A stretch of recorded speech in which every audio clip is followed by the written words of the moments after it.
Parlamentares e cidadãos manifestaram pelas redes sociais sua indignação com uma entrevista do presidente do Supremo Tribunal Federal, Luiz Roberto Barroso, em que o ministro se opôs à anistia aos presos e perseguidos políticos do ministro Alexandre de Moraes.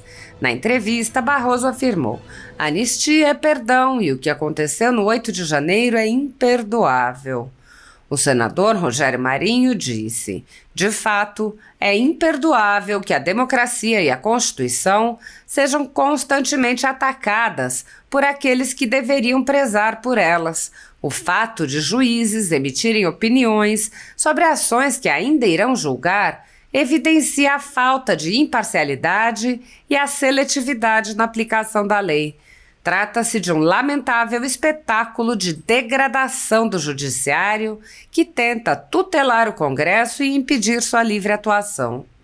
O senador Eduardo Girão afirmou: imperdoável é ter um militante político no STF, senhor Barroso. Mas o que esperar de um ativista ideológico e ateu na presidência da Corte? Além de não se declarar impedido para votar a favor das drogas após ter feito palestra em 2004 a convite do lobista da morte Jorge Soros, Barroso não entende o que é perdão, exceção para o italiano que matou família inteira e que ele defendeu com unhas e dentes. Oremos por sua alma, pois a lei da semeadura é livre, mas a colheita é obrigatória. Será que adianta tentar pagar seus pecados, às nossas custas, é claro, na viagem com Lula, Renan Calheiros e sua turma que homenageou o religioso Papa Francisco ontem? Paz e bem. O senador Flávio Bolsonaro disse: se Deus perdoa, quem é Barroso para não perdoar? Anistia já. O deputado Bibo Nunes rebateu: imperdoável é ver o presidente do STF insistindo na farsa do golpe. Não houve tanque, arma ou sequer um canivete nas ruas. Como pode haver golpe sem força? Estamos vivendo o momento jurídico mais vergonhoso da história do Brasil. A verdade precisa vencer a narrativa. O deputado pastor Marco Feliciano afirmou: imperdoável é não amar o Brasil. Imperdoável é traí-lo de toga no peito. Imperdoável não é protestar. Imperdoável é calar quem pensa diferente. Imperdoável não é pedir justiça. Imperdoável é proteger corruptos e soltar criminosos. Imperdoável não é lutar pela liberdade.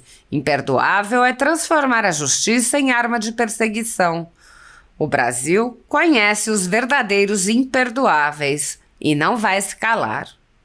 O deputado delegado Ramagem discorreu: ministro presidente do STF diz que anistia é perdão e o que aconteceu é imperdoável. O Congresso Nacional detém a legitimidade para editar leis de anistia, cumprindo sua função e competência legislativa, inclusive sobre matéria penal. Como exemplo, a Lei da Anistia de 1979, em caráter amplo, geral e irrestrito, extinguiu a punibilidade de crimes de atentado, sequestro, roubo e homicídio conexos a crimes políticos. O projeto de lei de anistia, hoje em trâmite na Câmara dos Deputados, em regime de urgência, se faz de extrema necessidade em razão das arbitrariedades promovidas pelo próprio Judiciário. O STF desvirtua suas competências, desrespeita a legalidade e o devido processo, imputando crimes que não se aplicam, penas desproporcionais, sem devida individualização de condutas. Uma Suprema Corte deveria propagar equilíbrio, ponderação e equidade, a transmitir senso de aplicação de justiça para a sociedade. Quando inventa a ocorrência de organização criminosa armada, a 8 de janeiro, onde não houve uma arma sequer apreendida, no contexto de milhares de pessoas desordenadas, escancara o desprezo a seu papel ético, social e jurídico, substituído por cruel vingança e perseguição política.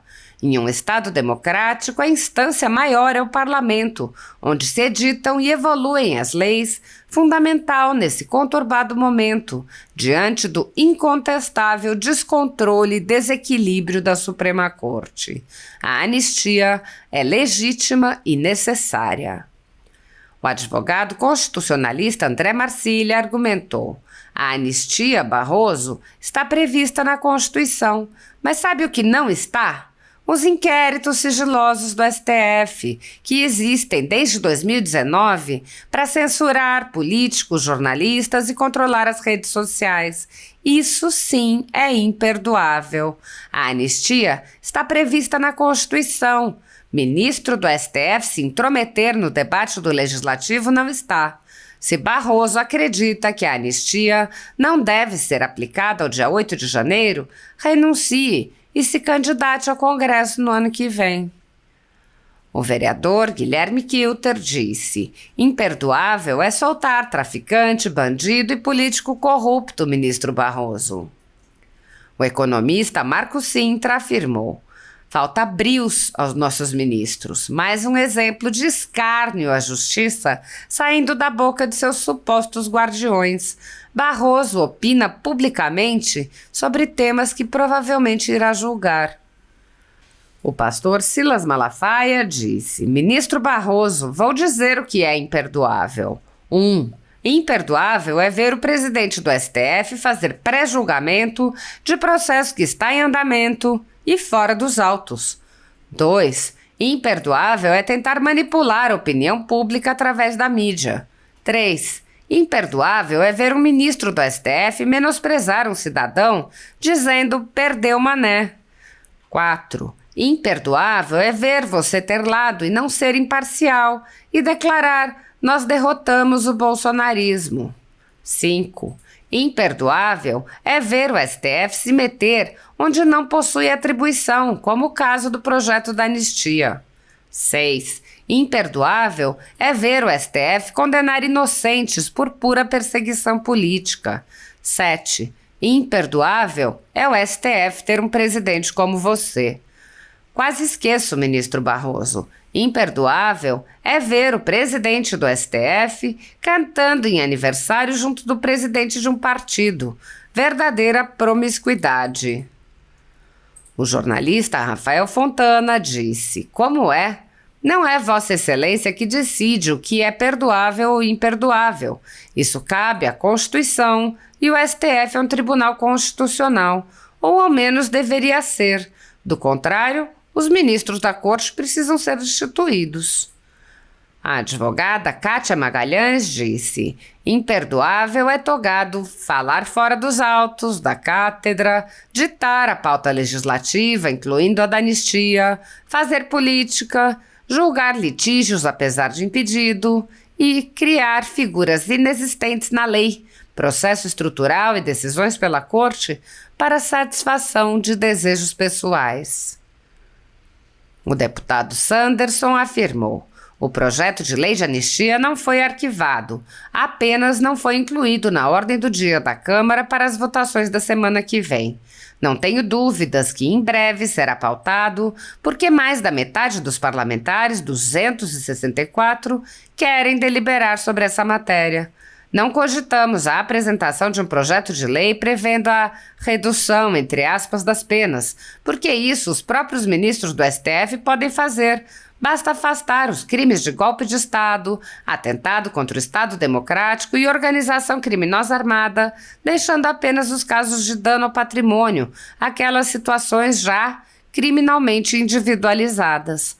O voto técnico do ministro Luiz Fux, único juiz de carreira do STF, afastando os crimes de golpe de Estado e a associação criminosa armada, bem como rejeitando a pena de 14 anos imposta à cabeleireira Débora, serviu para provar que o STF é tudo menos justiça. Parabéns, ministro Fux, por agir como juiz técnico e imparcial, diferente daqueles que agem como capangas da esquerda. A configuração atual do STF é a pior da história.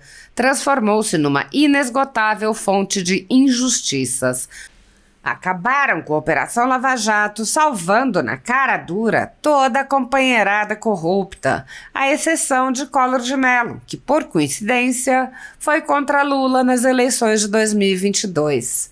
O pesquisador Enio Viterbo disse: Barroso, presidente do STF, dá mais uma entrevista que mostra como a Suprema Corte ignora completamente seu papel constitucional. Antes de analisar alguma coisa, é preciso dizer que a entrevista é apenas mais uma oportunidade em que a imprensa não tem coragem de pressionar o ministro do STF. Nenhuma pergunta sobre ministros do STF ligando para políticos para pressionar o legislativo. Nenhuma pergunta sobre o próprio presidente do STF ir em festa de presidente de partido político. Nenhuma pergunta sobre ministros do STF se reunindo com o presidente da República regularmente. Nada. Mas vamos lá. Anistia é perdão. Sim, anistia é perdão.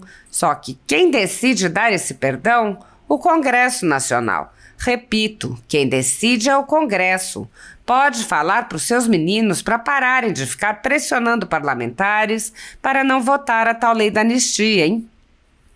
Anistia é algo que só se cogita depois de uma punição. Isso é uma invenção. Esse papo foi propagado nos bastidores por algum ministro do STF como um argumento contra a anistia e depois nunca mais saiu da mídia. Não é preciso que alguém seja condenado para que uma anistia seja votada e aprovada. Isso é confundir propositalmente a anistia com o indulto. Vejam, por exemplo, a anistia da ditadura militar. Muitos militares não foram nem investigados antes da aprovação de uma anistia, que, aliás, foi julgada constitucional pelo STF. Dica: comecem a ver os votos, artigos e livros dos ministros do STF sobre anistia e indulto antes do julgamento do Daniel Silveira e vocês verão por que eles não querem a aprovação da anistia. O que aconteceu no 8 de janeiro é imperdoável. Não é. A Constituição é cristalina sobre o que não cabe anistia e tentativa de golpe de Estado ou abolição do Estado de Direito não está lá. Se você não ficar satisfeito com a mera leitura da Constituição, que é bem clara sobre o assunto, pode usar uma interpretação histórica, sistemática, lógica. Nenhuma te ajuda nesse sentido. O doutrinador que propagou essa tese contra a anistia foi, adivinhem, Alexandre de Moraes, no julgamento de Daniel Silveira. Não acho que seja o caso de anistia. Você não tem que achar nada, ponto. Quer debater se cabe uma lei? Se aposente como juiz e tente entrar no Congresso Nacional. Não prometo votar em você.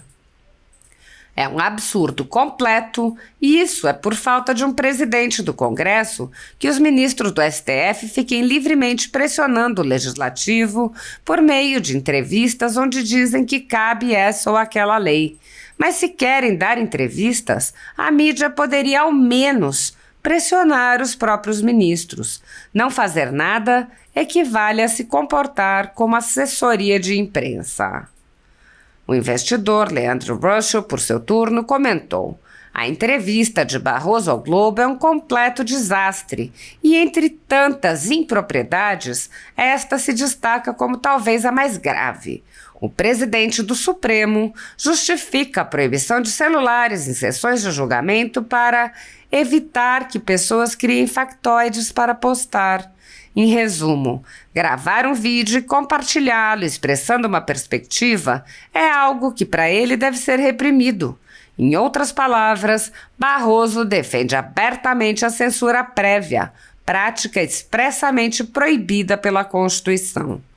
Na mesma entrevista, ele declara que houve globalmente a construção de uma narrativa, geralmente liderada por extremistas, de que no Brasil teria ocorrido censura ou atuação fora do devido processo legal. A afirmação é absurdamente falsa. A jurista Érica Gorga, doutora em Direito pela USP, analisou: o Brasil foi o único país do mundo a levar um presidente da Suprema Corte, o senhor Luiz Roberto Barroso, como membro da comitiva oficial do funeral do Papa. A presença dele não é mero dado físico. Estão mostrando ao mundo o consórcio que realmente governa o país, Lula e STF. A presença de Hugo Motta e Davi Alcolumbre reforça simbolicamente que o consórcio tem a bênção do Congresso Nacional Brasileiro. No caso, como Motta e Alcolumbre não têm mais nenhum poder de verdade, somente cumprem ordens, estão ali apenas como elementos decorativos do consórcio.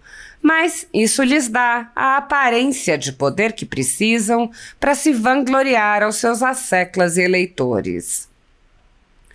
O vereador Lucas Pavanato criticou: "Ué, o Barroso levou a namorada para o velório do Papa?" Detalhe, o nome dela nem aparece na lista de passageiros da Força Aérea Brasileira divulgada pela imprensa. Esse é o tweet.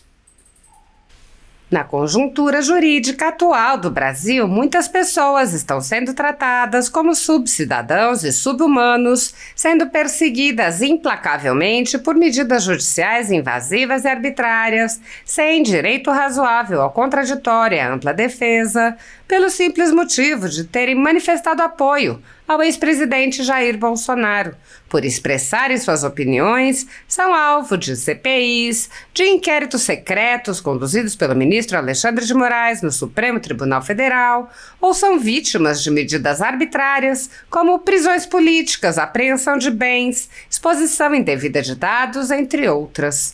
O ex-presidente Jair Bolsonaro chegou a advertir em um pronunciamento para uma manifestação da subprocuradora Lindora Araújo, da Procuradoria-Geral da República, que denunciou o uso da técnica da Fishing Expedition por parte do ministro Alexandre de Moraes.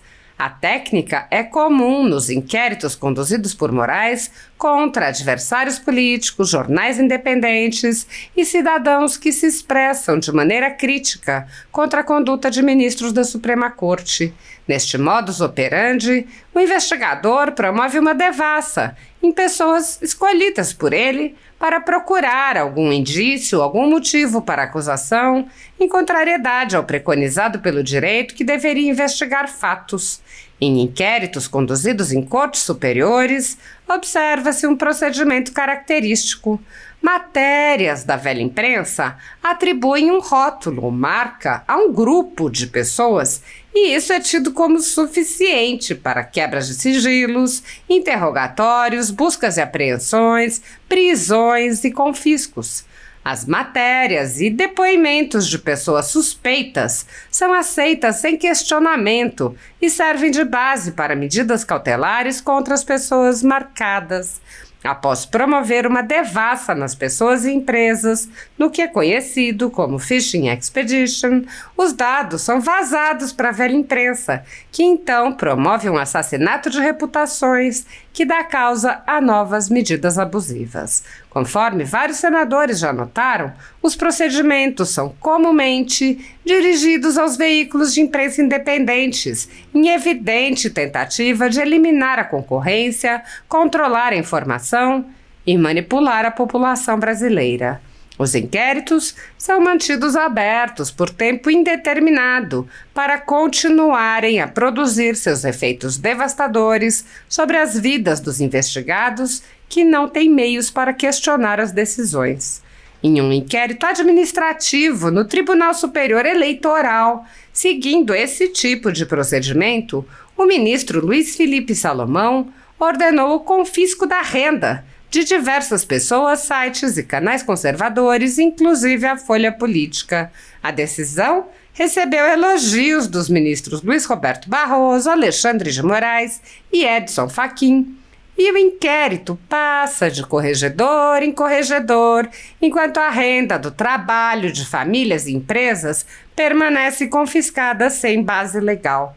Após o ministro Luiz Felipe Salomão, já foram relatores do inquérito os ministros Mauro Campbell Marques, Benedito Gonçalves e Raul Araújo.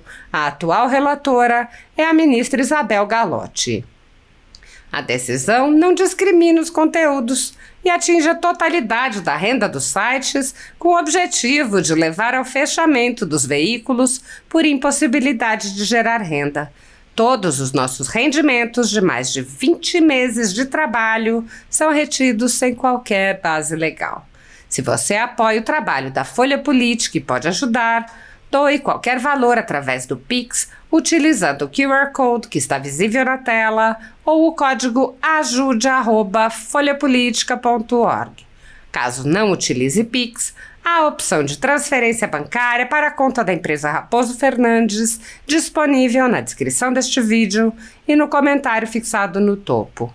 Há mais de 10 anos, a Folha Política vem mostrando os fatos da política brasileira e dando voz a pessoas que o cartel midiático do país quer calar. Pix ajude@folhapolitica.org.